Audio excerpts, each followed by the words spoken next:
Welcome to Candelory, Oracle Stories by Candlelight. This is where I do a tarot and oracle spread, and I deliver that reading in the form of a story.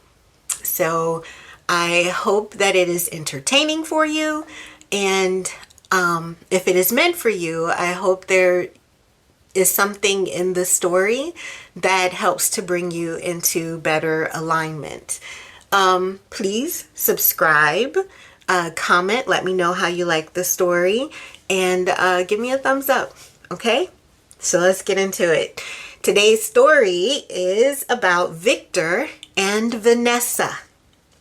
And I've purposefully done relationship readings since we are in the month of February.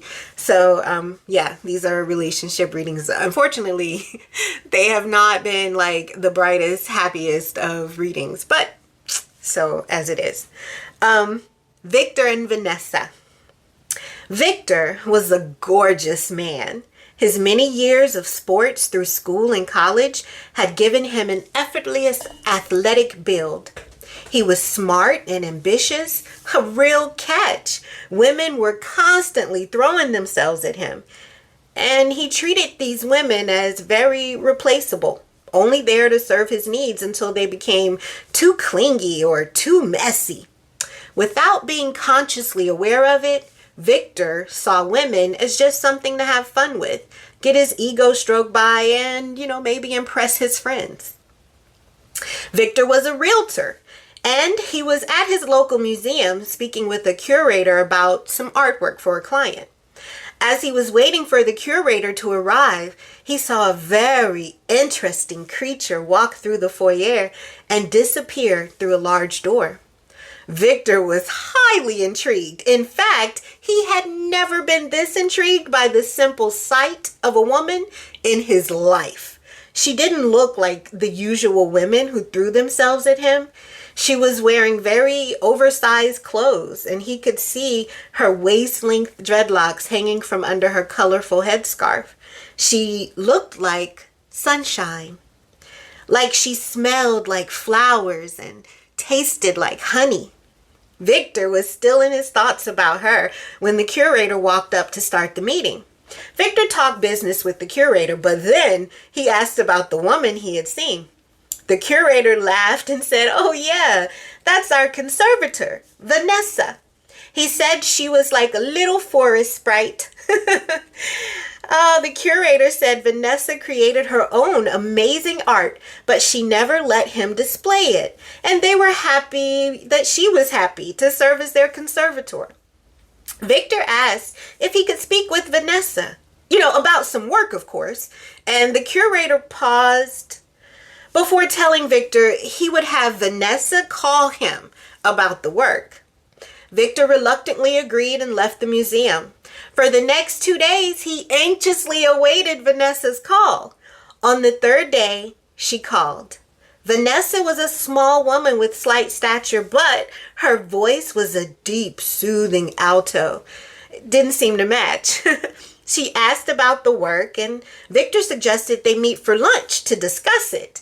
She agreed, and Viktor picked the most expensive and the most popular spot he could on short notice. Vanessa was not impressed with the place, and Viktor didn't really have work for her, so their lunch date was very awkward. Viktor was even more enthralled with Vanessa, and Vanessa didn't seem to think much of Viktor, which was new and exciting to Viktor. He finally confessed that he was interested in Vanessa. For the first time, he was interested in someone instead of them being interested in him, and he wasn't sure how to handle it. But he didn't tell Vanessa this, of course. Vanessa said she wasn't dating at the moment, but that she was open to new friends. Viktor agreed, saying that he wanted to learn more about art, and he could show Vanessa some beautiful architecture around the city and introduce her to some clients who might be able to use her services. All this sounded good to Vanessa, thus their friendship was formed. Over the next few months, Viktor worked hard at becoming Vanessa's friend and more. He was always open to go see the newest installation with her or take her to see some remarkable architecture. They met each other's friends and associates, and Vanessa completed work for a couple of Viktor's clients. They became closer, and eventually they slept together. Now, here's the thing. Viktor had only been having sex with the women he didn't care about, but that cared about him. So he thought he was King Ding-a-ling. But sadly, he was not. He was an inconsiderate and selfish lover, finishing before Vanessa and rolling over to snore. This happened a couple of times. Vanessa tried talking to Viktor about it, but he just blew her off, saying it'll get better eventually. They just had to learn each other. But what Viktor really meant was she just had to learn him, because he didn't see anything wrong with his lovemaking. All the other women had liked it. It must be something wrong with Vanessa. And he had faith that his superior lovemaking would fix whatever was wrong with her. After more complaints from Vanessa, he said these things to her, that there must be something wrong with her. She must be some type of nympho or oversexed or something if she couldn't get satisfied with him. Vanessa was always open to criticism or being better, so she considered what Viktor said, that it was something wrong with her, that she couldn't find satisfaction in the bed with him. While she mulled this over in her mind, she continued to have bad sex with Viktor. Her frustration and now depression from their bad sex life left Viktor feeling insecure. So he acted out by insulting Vanessa's friends, her lifestyle, and even her style of dress. He would compare Vanessa to more polished women when they were out at, one of his expensive restaurants that he liked so much, but Vanessa detested. Vanessa's artwork suffered. She didn't have her usual wonder and curiosity for her work as a conservator. Vanessa was becoming overwhelmed with feelings of insecurity and disappointment. She felt blocked overall, sexually, spiritually, and artistically. The final straw came one night at a party at one of Viktor's friends' house. Viktor's friends always took subtle jabs at Vanessa, and this party was no different. Viktor didn't say anything to his friends when they did this, but he usually wouldn't join in with them. On this night, Viktor had drank a lot, and he had also seen Vanessa's artwork for the first time that day. It was good, really good, and this scared him because she was good enough to make a great living from her artwork and leave him.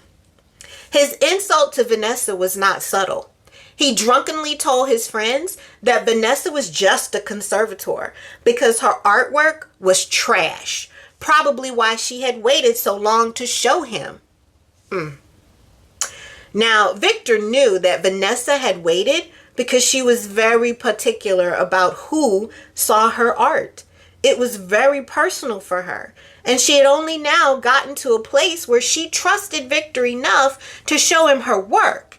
And this was how he repaid that trust. Vanessa was finished. She left their relationship that night. Well, Viktor was crushed, okay? He was reeling in grief, but he had to keep up a good face. He threw himself into his work. He carried around sorrow like a backpack, but he amassed a great fortune and became a mogul in the real estate business, giving seminars and speeches around the country. Although Viktor had built an empire, he had never met anyone that moved him like Vanessa. As he matured, he realized that it was his manipulation and his deceit, gaslighting, and immaturity that was the issue in his relationship with Vanessa, not Vanessa. Viktor pined for Vanessa, hoping to see her just so he could apologize for the way he had treated her. One night, Several years after the last time Viktor had seen Vanessa, he was invited to a dinner party at a client's house. When he walked into the kitchen, he almost passed out when he saw Vanessa standing by the drinks talking with someone. When their eyes met, there was no animosity, only a familiar energy. Viktor was hesitant to approach Vanessa, but after some time, he went to her and asked her if he could speak with her for a minute. They went out on the balcony and Viktor apologized in detail to Vanessa for the many things he had done that hurt her in their relationship. Vanessa forgave him. She didn't hold any grudges. She thanked him because the relationship with him showed her where she was being too lenient in her personal boundaries. Since their relationship, she had gained the courage to move to Argentina, and she was very happy and doing very well with her artwork there. Viktor wanted to ask for another chance with Vanessa, and she sensed this, but she didn't give him any invitation into that part of her energy, and Viktor respected that. They both had learned valuable lessons in their relationship, and there were no hard feelings. Okay, that's the end of this story.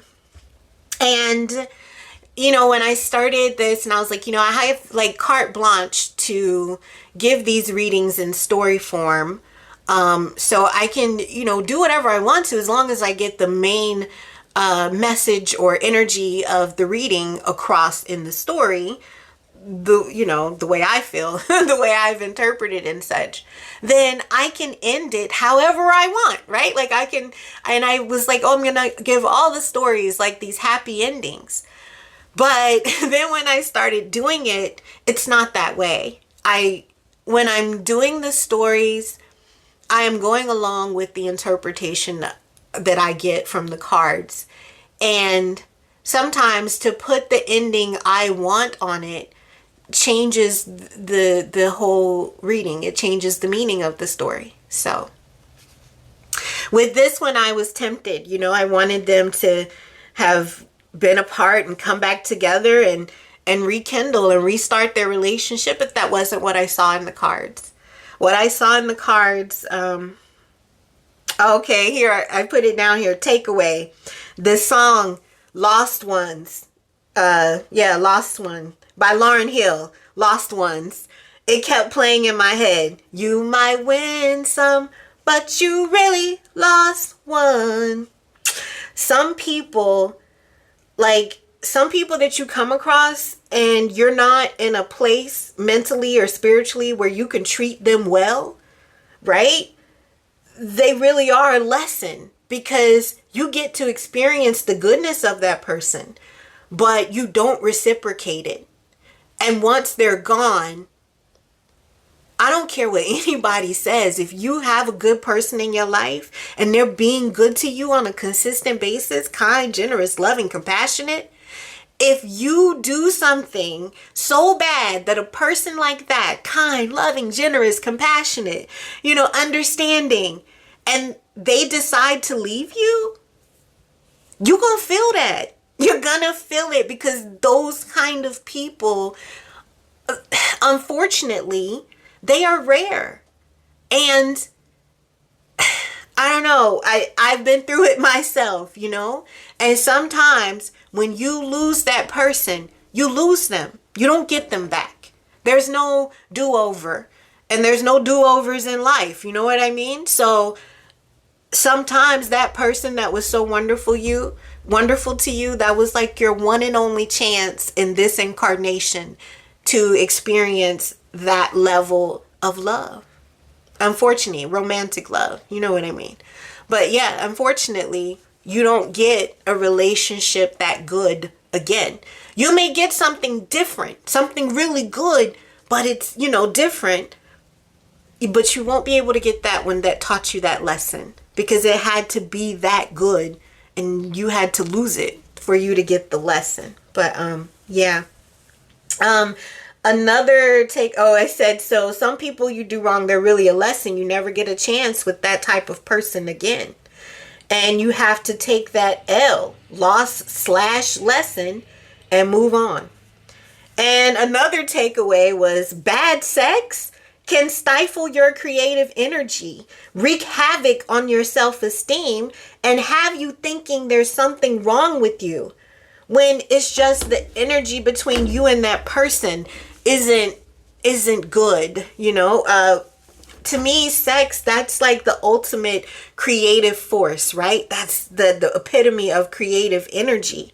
And if you're engaging with someone in this like height of creative energy and it sucks, it's not satisfying, I feel like that can touch different parts of your life, especially parts of your life that have to do with your Kundalini energy. Think about it. Our root chakra is the chakra, down at the base, and that's where things build from. So, to me, the bad sex isn't worth it. Like, no sex is better than bad sex, right? But, okay, that was today's story. I hope you like it. If you're still here, please give a thumbs up. Give me a comment. Let me know what you think. Can bad sex, mess with your mental health? And leave me a thumbs. Did I say thumbs up? Subscribe. Leave a thumbs up. Leave me a comment. And as always, trust the divinity in you. Peace.